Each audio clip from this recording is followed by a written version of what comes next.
Bien, yo voy a ir trabajando con el texto de Narodowski, explicando algunas ideas centrales para que ustedes puedan comprenderlo.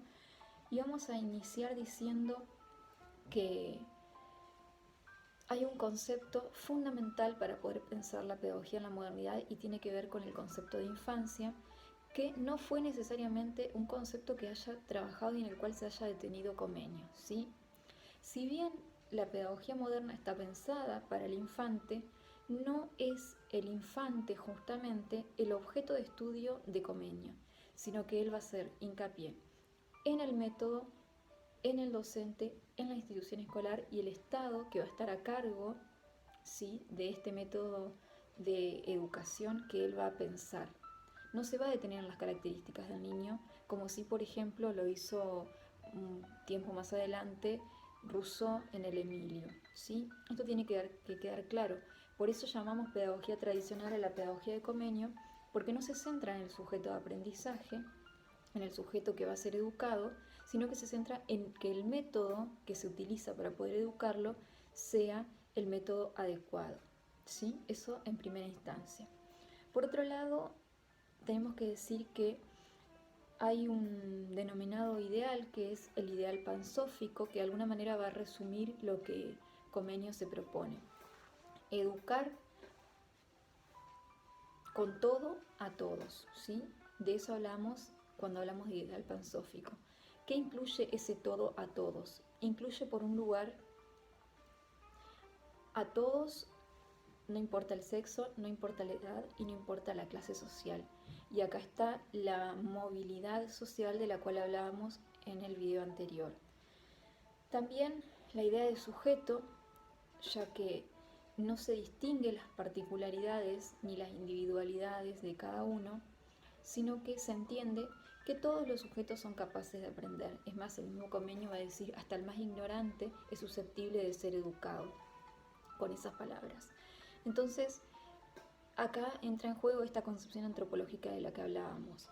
Cuando Immanuel Kant habla de un sujeto racional, o para ser más preciso, de un sujeto trascendental, está hablando de un sujeto que es de alguna manera universal, es decir, está diciendo que todos los hombres del universo tienen la capacidad racional de poder pensar y por lo tanto de poder aprender, va a entender Comenio, ¿sí?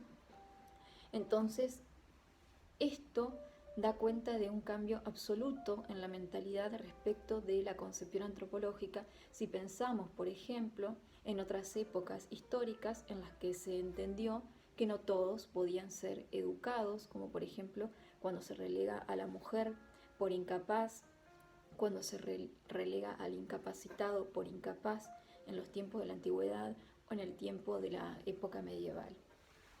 Acá todos entrarían, más allá de que no se hace hincapié específicamente en estos dos sujetos de la mujer y del que se considera hoy en día con capacidades diferentes, pero se entiende que el todos incluye a todos, es decir, no está haciendo distinciones, porque está basándose en esta idea de que el sujeto es un sujeto racional universal, ¿sí?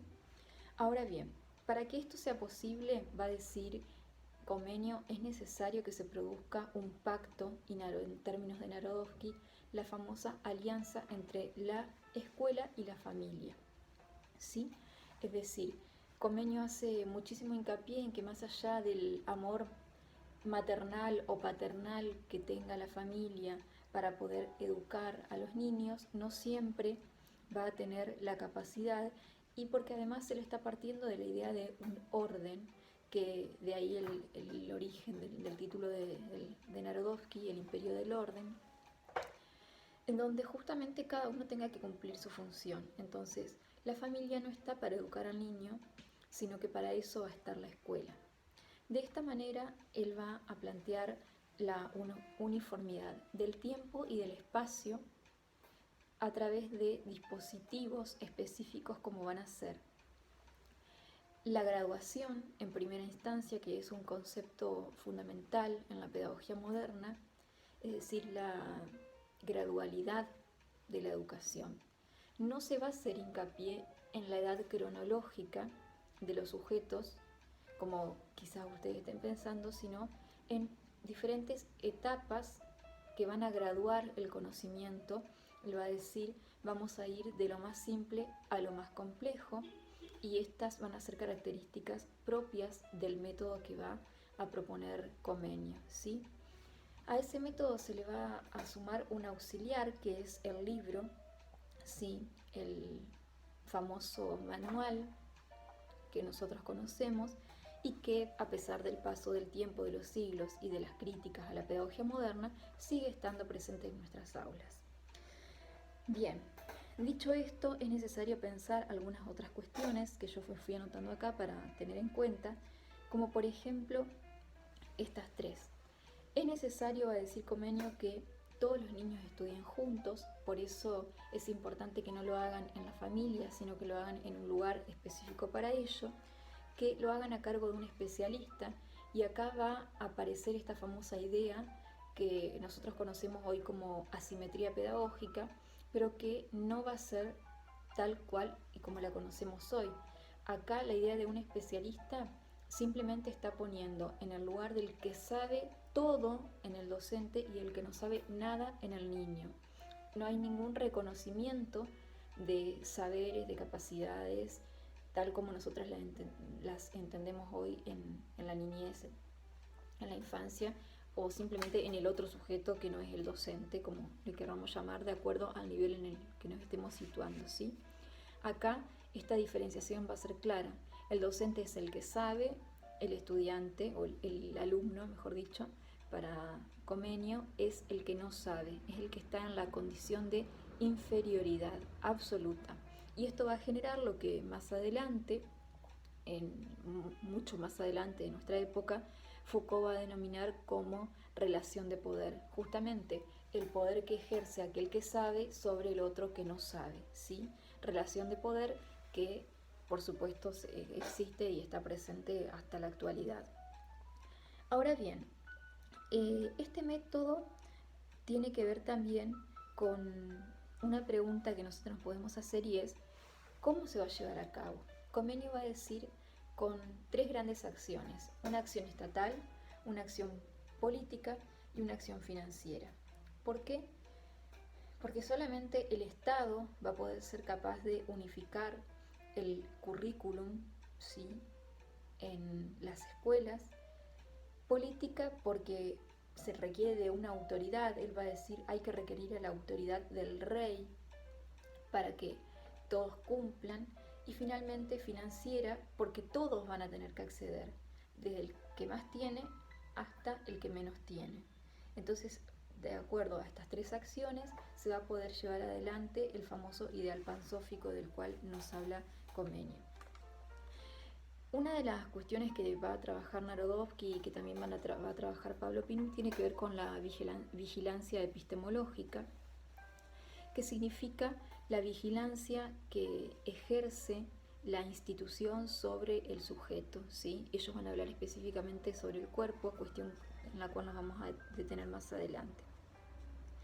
Por un lado, al ser el Estado el que se hace cargo justamente de la educación, empieza a reemplazar a los otros agentes educativos y empieza a tomar toda la autoridad respecto de qué se enseña, cómo se enseña y quién se enseña.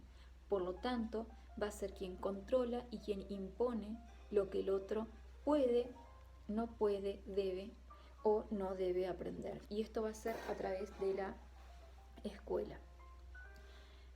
Además de estas características, le vamos a sumar algunas otras, como por ejemplo una que todos debemos conocer porque se refleja en una frase que dice así: el silencio es salud, ¿sí?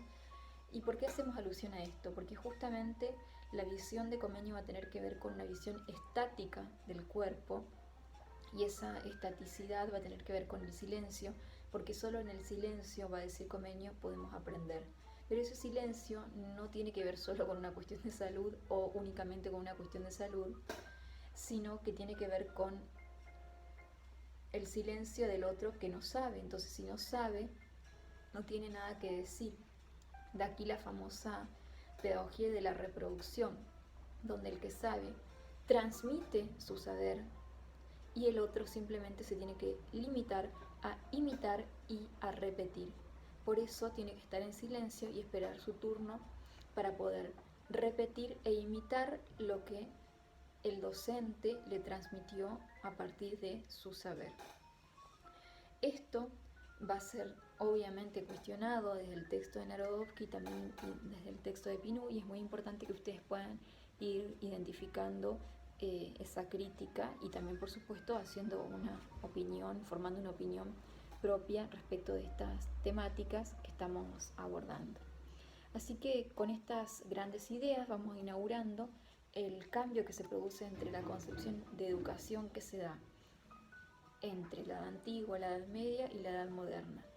Porque ahora, si bien aparece el rol del Estado, que también estuvo presente en la pedagogía antigua, estamos hablando de una pedagogía que parte de una concepción antropológica diferente a la que tenía la antigüedad.